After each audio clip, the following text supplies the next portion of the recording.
Hello and welcome to Just One More Watch.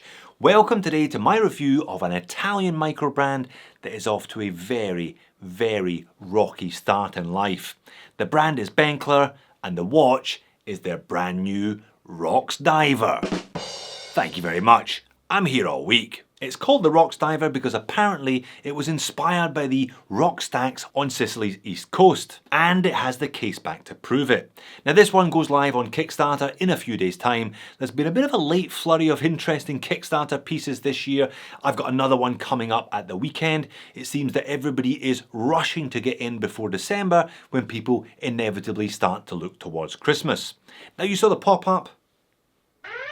This video is sponsored by Benkler. I will therefore of course leave links to both the Kickstarter campaign and their website in the description of the video.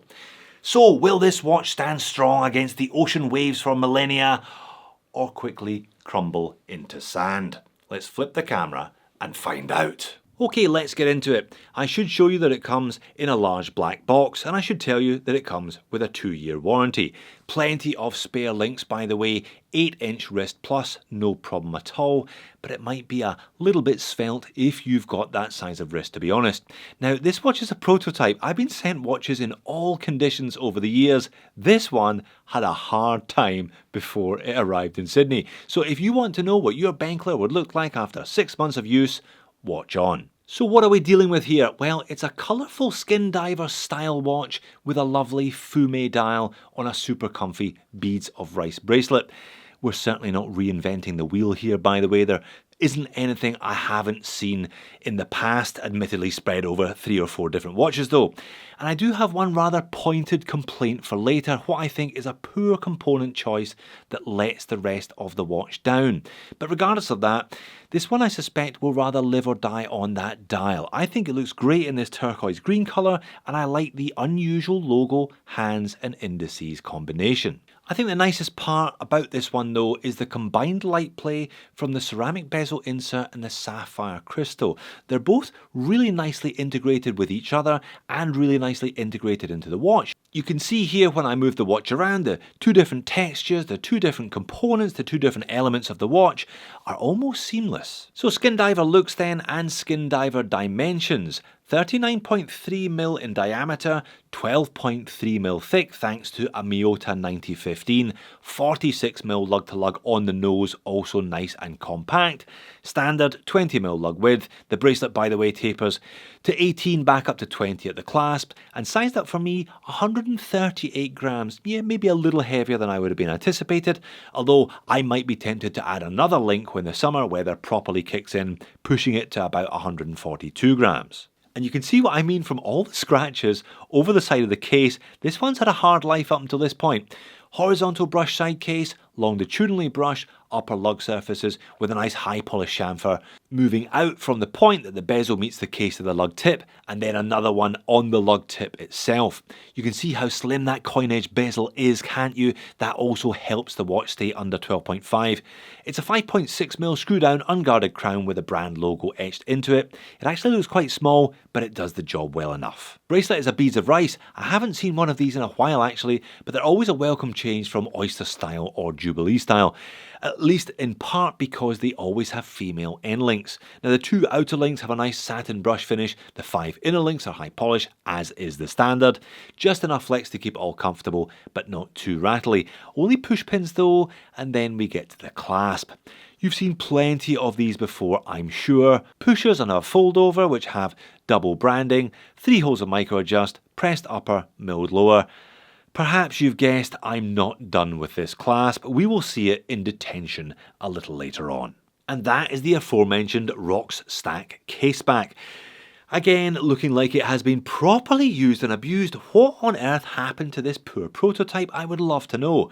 Screw down stainless steel, usual spec sheet, 300 meters of water resistance though, so it may look like a skin diver, but the WR rating is way beyond that of a skin diver. Miyota 9015 behind it as noted. You know the drill with the Miyota 24 jewel hacking hand winding Japanese made auto, 4 Hz, high beat, so 8 ticks per second, and a smooth sweep from that second hand. and it's a nice handset, not quite like anything I've seen before. There's a deliberately rough longitudinal brush on all three. The hour hand and minute hand taper down towards the tip. There's plenty of loom on each of those, as I'll show you shortly, and a lollipop halfway down the needle second hand with another touch of colour, in this case red set against the Fume turquoise. I really like the dial. It's got that granular sandy effect as well as the colour fade, so two different elements working in combination very well, I think. Plus I like the logo. Logos are hard to get right, and they've managed to combine the B and E of Benkler convincingly there as well. Also in brushed silver to match the hands and the indices. And like the hands, the indices are not just a copy and paste from a Rolex lookalike. I appreciate they might be a little bit unusual for some, but again, like the dial, texture and colour, I think they work well with the look of the watch overall. Most of them are circular, but the 12, 3 and 9 are half circles, half hexagons? Hercles then? Or perhaps sexagons? The one at 12 has a split down the middle. One final nice touch is the date complication at the 6, keeping the whole thing symmetrical. It's fairly well colour matched as well, whilst retaining some legibility, and they've used a nice semi-circular index down there to finish it off. Now, as much as this one makes a big deal of being inspired by a dive off the coast of Sicily, I doubt too many of these will be seeing too much maritime action in reality. The fact that the insert doesn't have individual minute markers, this one is definitely more style than substance when it comes to actual diving. That unusual triangle at 12 is again supposed to mimic those rock stacks. And it makes an interesting point of difference after dark as well. BGW9, superluminova and plenty of it throughout. The bezel looks good with the triangle and that continuous ring from 15 round to 60, but it's obvious the hands and the indices are where the loom has been applied the strongest. When I speed it up, the bezel does okay, but it's fading by the end of my test. The hands and indices though, still doing pretty decently as discussed. Okay, the all-important wrist shots. Let's have a look down the wrist first. It's a really nice and comfy watch on me because of the short lug-to-lug, slim because of the Miyota, and the thin bezel, and comfortable because of the beads of rice bracelet. And the bezel is actually quite thin relative to the diameter of the watch as well, meaning there's more space for the dial, hands and indices, which helps with legibility, and you get to enjoy more of that textured fade dial. And it's a really nice wrist roll on this one because of how well integrated the bezel and the sapphire are to each other and to the watch overall. And you can see that again reflected, no pun intended, in the pocket shot. Perhaps it could have been a little bit lighter, tipping the scales maybe at 128 rather than 138.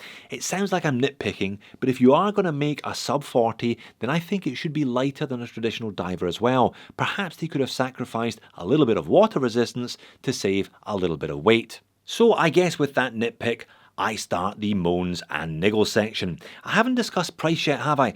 I don't have a huge issue with the price. These are $339 US on the super early birds. I think that's reasonable, but it's certainly not a rush out and grab two price.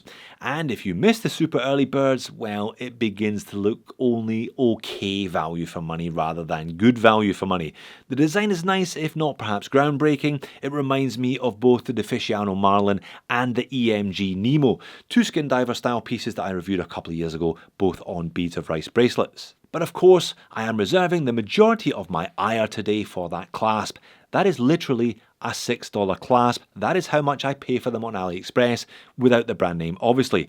This is a $340 US minimum watch. It deserves a better clasp than this. It should have a better clasp than this. This is the clasp on my $65 Steel Dive 1970. If Steel Dive can offer a better clasp than a watch costing 5 times the price of it, yeah, that's a bit of an issue, I think. Now, I actually spoke to one of the brand owners this week. He said, what did I think of his watch? I said the dial is lovely, the price is fair, but the clasp is poor. And he suggested that they would work on that for production units.